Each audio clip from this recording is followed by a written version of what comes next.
किसी भी तालीम से फायदा उठाने के लिए दो बातें जरूरी है। एक बात क्या है कि गौर से सुनना है, गौर से सुनना। कहीं भी आप कोर्स करने जाए, कुछ भी करने जाए, तो ये पॉइंट्स आपने ज़हन में रखने।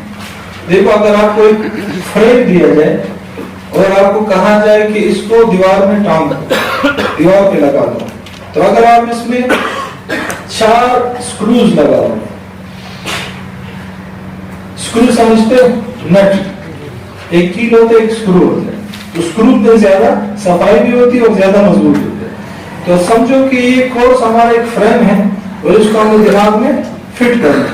तो सबसे पहले शुरू इसका क्या होगा कि आपने गौर से बात को गौर से सुनना है। इंसान जब बात सुनता है तो क्या करते हैं, वहां सुन रहा होता है और उसको समझ रहा होता है। तीसरा काम क्या कर रहे होते हैं, अपनी मालूमात से उसका मुआवजा कर रहा होता है। ये 3 काम तो आप करो। चौथा काम फिर इंसान क्या करता है, फैसला करता है कि ये मालूमात मेरे लिए अहम है या नहीं। तो 3 काम आप काम करो, सुनो भी गौर से, समझो भी और अपनी मालूमात से इसका मुआवजा भी करो, लेकिन फैसला भी नहीं करो। फैसला जब आप अभी करोगे तो अगर आपने कहा कि यार ये वैसी फजूल है, तो फिर आपको समझ में नहीं आएगा। फैसला कोर्स के बाद नहीं करो कि फायदेमंद है या नहीं, कोर्स के दौरान फैसला नहीं करो। सही। तो पहला काम क्या है, गौर से सुनना। दूसरा काम क्या करना है, पढ़ाने की नियत करनी। इस नियत से सुने कि मैं ये आगे पढ़ाऊंगा दूसरों को। जब आप ये नियत कर लोगे तो आपका दिमाग खुद ब खुद एक्टिव हो जाए, खुद ब खुद।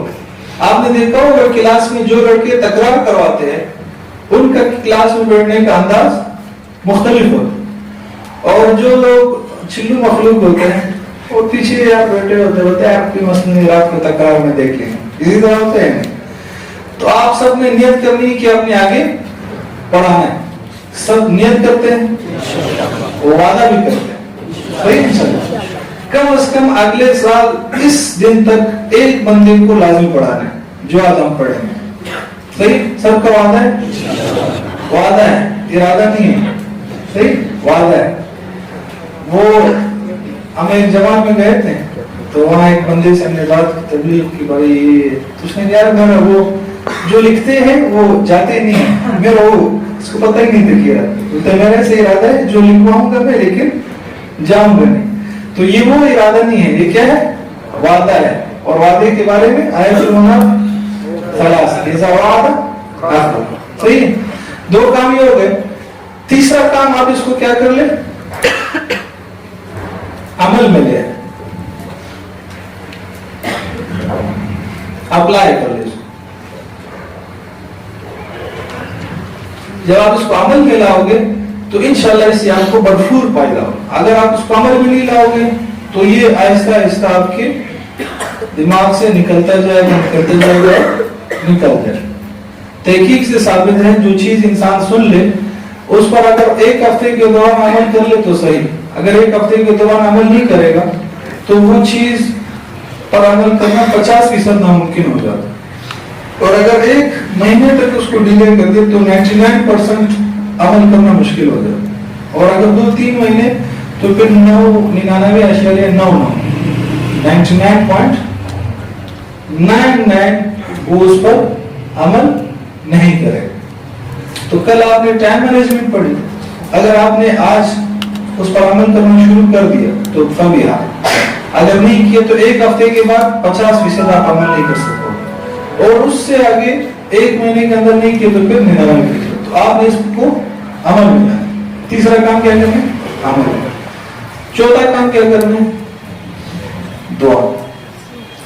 दुआ करनी है कि अल्लाह हमारे अमल में ये चीज आ जाए और हमें इस पर अमल करने की तौफीक मिले। तो ये 4 काम करेंगे इंशाअल्लाह। तो ये 4 काम करेंगे तो इस कोर्स की जो तस्वीर है वो हमारे ज़हन में फिट हो जाएगी, नक्श हो जाएगी। सही। अच्छा, अब इम्तिहान क्यों लिया जाता है ये मैंने आपको बता दिया, और इम्तिहान की तैयारी कब से शुरू करनी, पहले दिन से। अब इम्तिहान के लिए मंसूबाबंदी करनी है।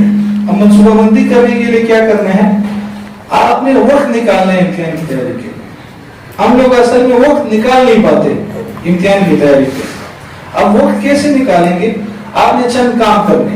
एक काम तो ये करना है कि जो काम کوئی دوسرا بندہ بھی کر سکتا ہے، وہ کام اس کو سپرد کر دینا. کیا کر دینا؟ سپرد، ڈیلیکیٹ جس کو انگلش میں کہتے ہیں. صحیح ہے. مثلاً اگر بازار سے صابن لانا ہے تو یہ کام تو آپ بھی کر سکتے. کوئی بازار جا رہا اس کو یار میرے لیے بھی صابن لے آنا، خود جانے کی کیا ضرورت ہے؟ جو وہ جا رہے بندہ ڈائری کی اور جا رہے تو اس کو پیسے دے دو، ڈائری آ جائے گی آپ کے پاس. بات سمجھ میں آ گئی؟ تو اس سے بھی آپ کے پاس وقت نکل آئے گا. دوسرا، معذرت کرنا سیکھیں. معذرت کرو. اگر آپ کو کوئی کام بتایا یار یہ میرا کام کر لو، اگر آپ کے پاس وقت ہے تو کر لو، اگر وقت نہیں ہے یا وہ کام آپ کر نہیں سکتے تو معذرت کر لو. ہمارے یہاں مسئلہ یہ ہوتا ہے، کوئی ہمیں کام بتا دیتے ہیں، ہم پتہ نہیں کر بھی سکتے ہو نہیں، پھر بھی ہم کہتے ہیں بس یہی کام ہو جائے، بعد میں ہم کام بھی نہیں کرتے اور وہ اپنا اعتماد بھی خراب کرتے. تو آپ معذرت کرنا سیکھ لیں. حضرت لیں آگے پھر کیا ہو. چلو خیر، معذرت کرنا ہم نے کیا کرنا ہے؟ سیکھنا ہے. میں کہا میں پاکستانی ہوا کیا ہے. اچھا، معذرت کرنا.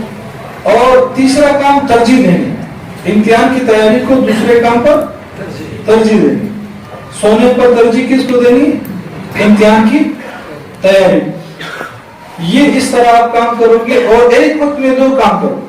ایک وقت میں 2 کام کس طرح آپ کر سکتے ہیں؟ فرض کر لے آپ واک کر رہے، صحیح ورزش کر رہے، تو آپ کوئی سوال اس کا جواب ریکارڈ کر کے کانوں میں اس کو سن لے اور واک بھی کرتے رہے. آپ نے کہیں انتظار کرنا ہے تو آپ اپنے ساتھ سوال پرچے پر لکھ کر یا وہ کتاب اٹھا کر لے جائیں تو آپ انتظار بھی کر رہے ہیں. صحیح، فرض کرو استاد نے آپ کو بلایا، آپ کتاب اٹھا کر لے جائیں، وہ دفتر میں اندر، تو جب تک وہ فارغ نہیں ہوتے آپ پڑھے اس وقت. صحیح.